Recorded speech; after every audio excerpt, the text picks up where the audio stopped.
Halo semuanya, kita dari kelompok 7, kami mengusung tema mengenai peran Pancasila dalam membangun rasa kemanusiaan.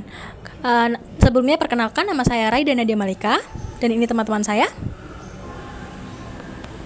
Halo semuanya, perkenalkan nama saya Ersya Rasina Wulandari. Perkenalkan, nama saya Eza Nazria Nurintani. Dan saya Dinda Dwi Novitasari. Setelah ini kami akan tunjukkan berupa video mengenai implementasi sebagai bentuk nyata dari rasa kemanusiaan kami.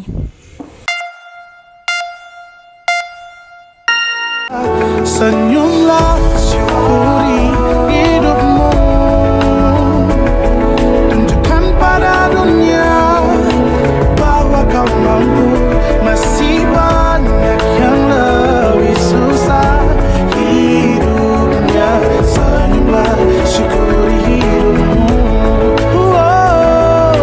Lah esok nanti kau sudah lebih baik. Jangan lupakan masa-masa sulitmu.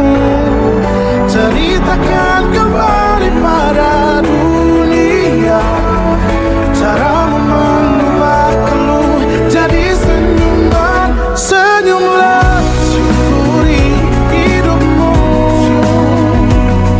Tunjukkan pada dunia bahwa kau mampu. Masih banyak yang lebih susah hidupnya. Senyumlah, syukuri hidupmu.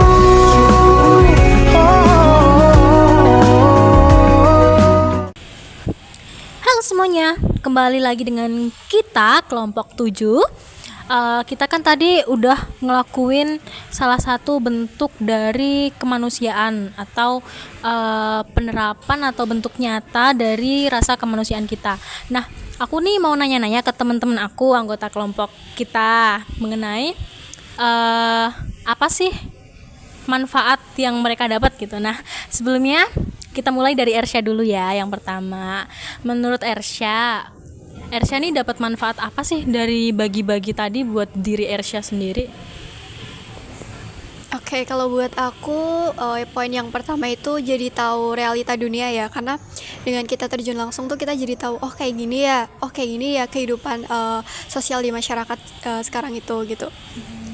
Dan dari hal itu aku juga belajar satu hal penting, bahwa apa yang aku milikin sekarang tuh sesuatu yang nggak semua orang tuh punya gitu. Jadi kayak lebih merasa bersyukur bahwa aku bisa ada di posisi ini, aku bisa mengenyam pendidikan dengan baik, aku kebutuhan makan minumku tercukupi dengan baik dan lain sebagainya. Karena mungkin buat beberapa orang tuh untuk makan dan minum saja itu tuh sesuatu yang sulit untuk dipenuhi gitu. Itu aja sih dari aku.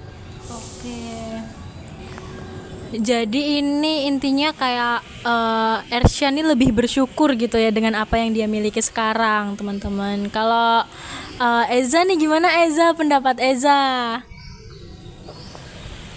Mungkin pendapatku juga sama kayak Ersya, lebih bersyukur. Dan aku juga jadi lebih ikut bahagia gitu loh ngelihat orang-orang dapat makan yang kita kasih gitu. Mungkin itu aja. Oke, jadi mungkin Eza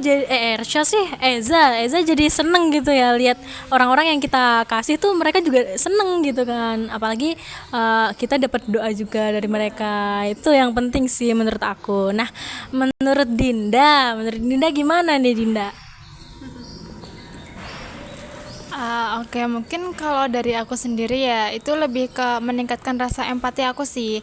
Kan jadi gimana ya, kita tuh bisa melihat orang-orang yang mungkin kurang mampu untuk membeli makan gitu kan. Jadi dari kita tuh kayak gimana ya, kita tuh bisa memberi mereka, kita juga bahagia, bersyukur. Jadi kita juga bisa meningkatkan rasa empati kita begitu.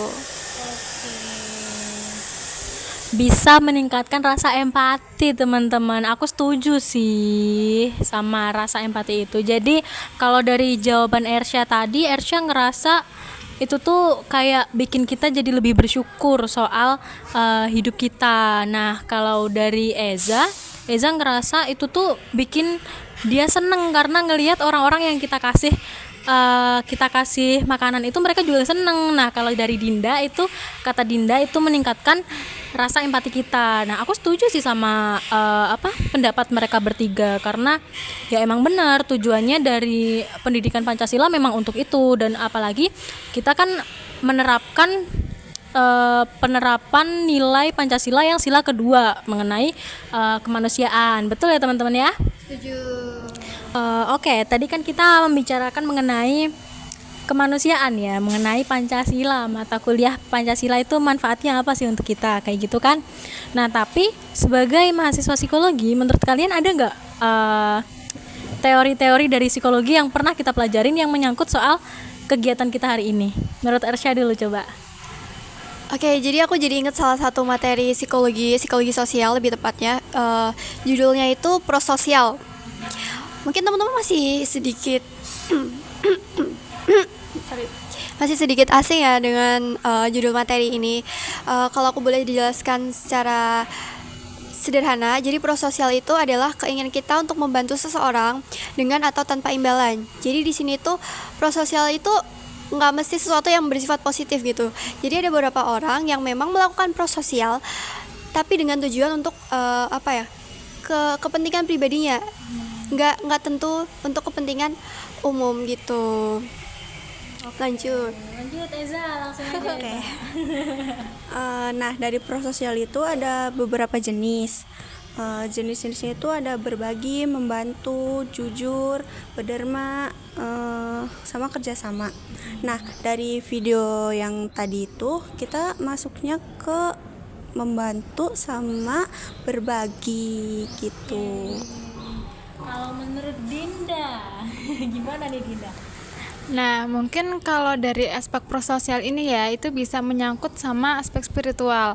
Jadi selain kayak kegiatan kita, selain membuat hati kita lebih tenang, lebih adem gitu kan, karena bisa membantu orang lain, kita tuh bisa merasa lebih dekat dengan Tuhan kita, begitu. Oke, waduh nih, berat ya.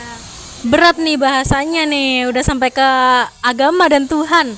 Tapi emang sih kalau kita membahas mengenai psikologi, ini pembahasannya luas teman-teman ya. Jadi tadi menurut Ersya itu mengenai teori prososial ya teman-teman. Ya emang kita udah sempat dapat materi mengenai prososial, benar. Dan menurut Eza kita melakukan salah satu bentuk dari prososial itu sendiri. Nah, kalau menurut Dinda bilang ini itu menyangkut dengan spiritual kita, karena ini mungkin bahasa enaknya bisa mendekatkan kita dengan Tuhan gitu ya Dinda ya. Oke, kayaknya penjelasan dari kita udah cukup, bahkan penjelasan dari kita mungkin udah lebih luas daripada kemanusiaan itu sendiri. Jadi kita tutup pembahasan kita hari ini. Sekian, terima kasih.